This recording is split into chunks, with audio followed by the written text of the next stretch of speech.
Alright, I think this is gonna be the place. Fairly level, fairly dry ground. Got some dead standing trees close, so I actually have a chance of making a fire. So I think this will be it.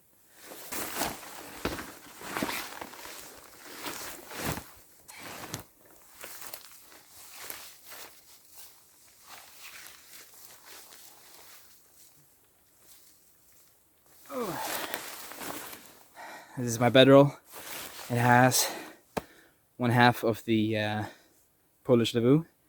It has a foam, like a closed cell foam sleeping pad and a wool blanket, pretty thick one. And then also on the exterior of my backpack, I have the other half.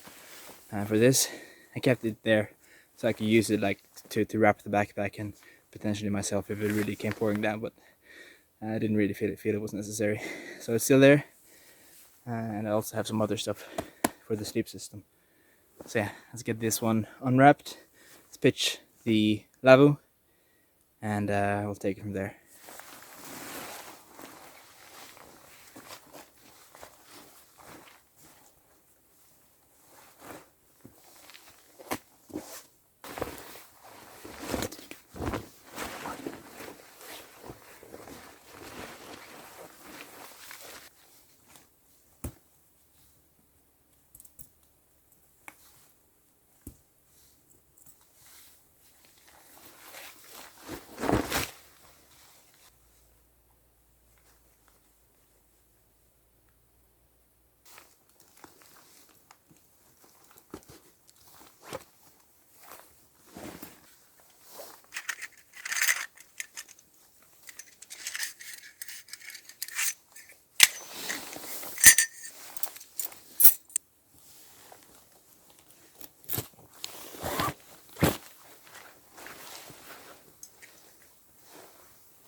Alright, so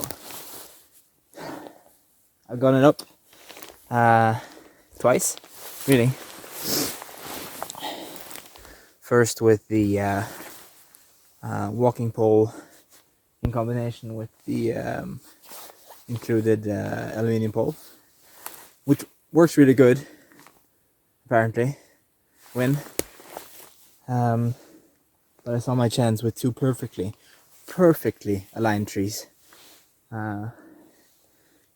Like, not planned for, just completely accidental.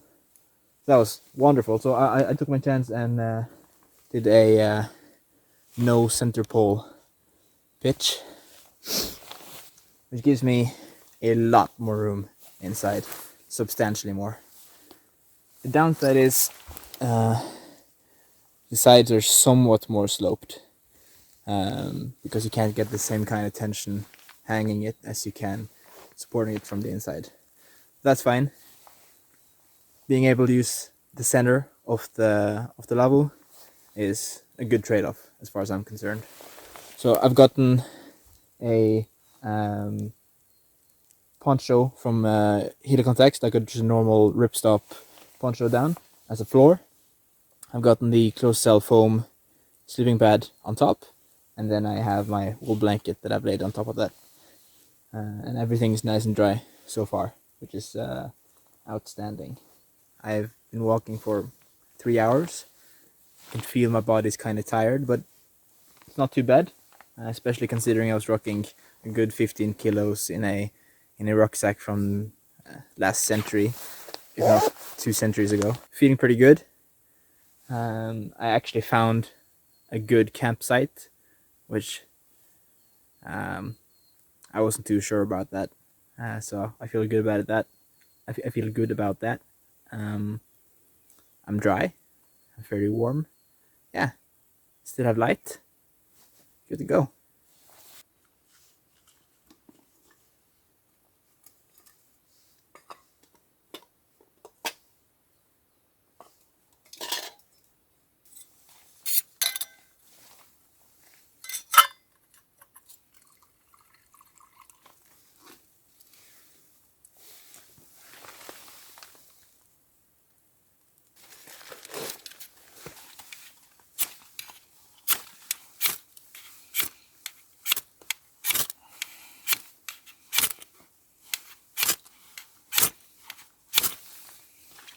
Really?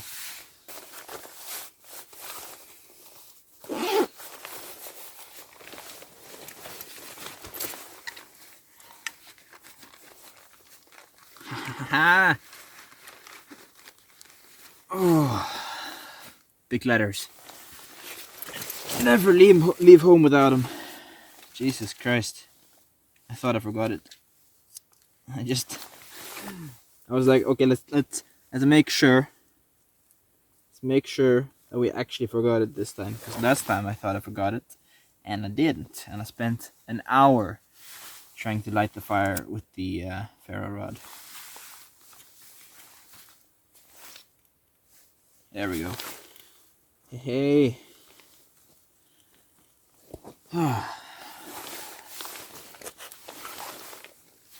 these guys, they're great. I do use them most of the time, but when it's wet and cold and terrible, I don't trust them. Or rather, I don't trust my ability to use them to create fire reliably every time. So I always have at least one, preferably two, of these guys. I'll go in there.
Most things out here are really wet.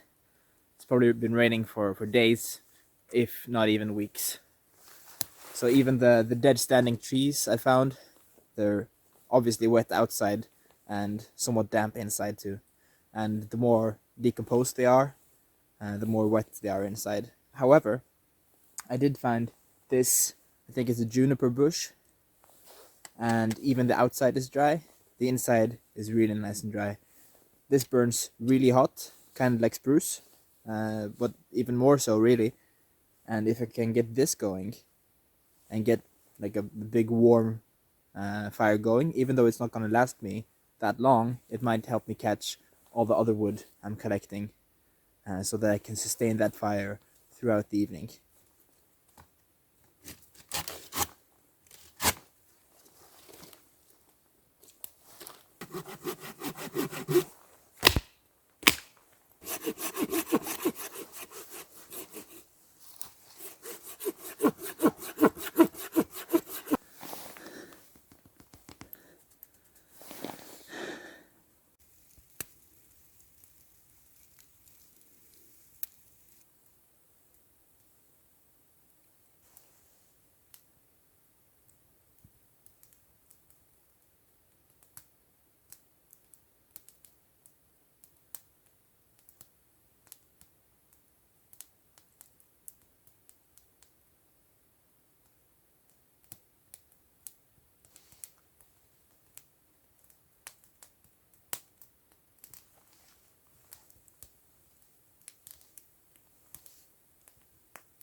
They're a little dry.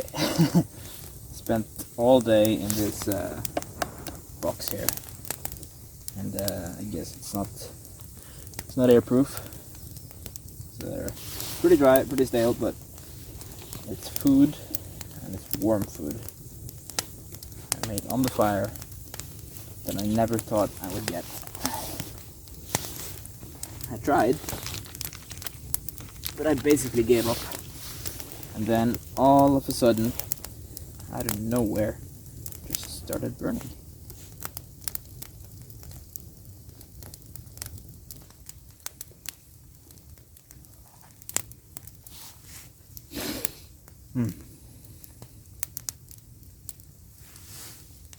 How good is this? Every piece of wood was rotten or soaking wet. It's genuinely unbelievable. And I'm so pleased that this worked. The heat from this fire is just amazing. There you are. Alright, right now boiling water on the alcohol stove. Right there, yeah. To fill my water bottle of steel. Gonna put that inside when I go to sleep. I'm boiling it here basically so I can stay inside the tent while I'm doing it. I'm not gonna bring the fire in that close. This is safer, more convenient, and I brought the stove, so I'm gonna use it. And I have more fuel than I need. So that's happening. The fire is actually kicking off so much heat that I can feel it all the way in here. Even though the thermometer says it's only 4 degrees, 4.3 degrees Celsius, that's still a full 2 or 3 degrees higher than it actually is outside. So it's definitely having an effect all the way in here, which is a good, like, I'd say almost 2 meters, so 5 to 6 feet. Pretty good. For sleeping, I have this ripstop poncho as a ground sheet. Then I have the closed cell foam sleeping pad. I have my wool blanket, and let's see here. And I have my Swagman roll, which I'm gonna zip up. Let's see if we can see it. Yeah, right there. To an emergency sleeping bag. Yeah, good to go. In the past, I've taken it off the heat too soon, and the heat hasn't lasted me throughout the night, which it is supposed to be able to do. So I'm making sure this time to get to a good rolling boil before I take it off. There we go. Snuff the flame like that.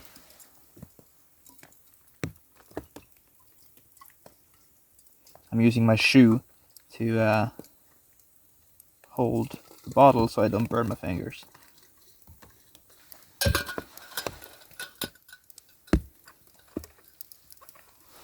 Alright, so with this done, I'm gonna take my socks off, my day socks that are somewhat damp, and use them to hold the bottle so I can touch it, and also to keep the heat in longer. And the nice thing with this bottle is it has a handle on it, so I can actually pick it up even though it's been on the fire, and even though the contents are super warm, real wet. Alright, that's one sock. I think I'm going to double sock it. Now using two socks means it's going to kick off less heat, but also that the heat's going to last me longer. I think I would rather have the long-lasting heat than a short burst and then cold. Yeah, and it still kicks off a decent amount of heat. So I'm going to keep this probably down by my feet, or maybe in between my thighs, to heat the blood as it circulates. Good. Alright, which means it's time to put, let's see, where's the other one? There we go. It's time to put on big boy socks for the biggest of boys. Oh. And over those, my bivvy shoes, which are insulated and also have a water resistant bottom, so I can walk outside with them if I want. However, if I do, and I put them back inside the sleeping bag, I'm going to introduce moisture, which is not good. Alright, so we got this, we got the wool blanket, we got the sleeping pad, we got the swagman roll. You also have, oh, I didn't bring him last time and I regretted it. We got the British Army surplus insulation jacket and trousers. So even though I don't have a sleeping bag for this trip, which is crazy, I'm not stupid. Being my first time ever spending a night out with a wool blanket, I'm going to maximize my chances of having at least a decent night.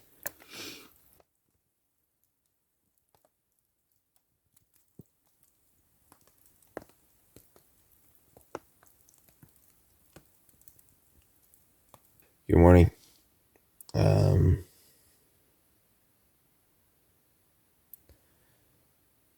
I haven't slept that well. Mainly because I've been thoroughly uncomfortable. My shoulder hurts so bad. But temperature wise, it hasn't been that bad. To a large degree because of the warm water bottle. It's been very, very, very, very helpful, for sure. The blanket has done a good job, and so has my other warm clothing.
it's pretty clear. Whew. That's cold.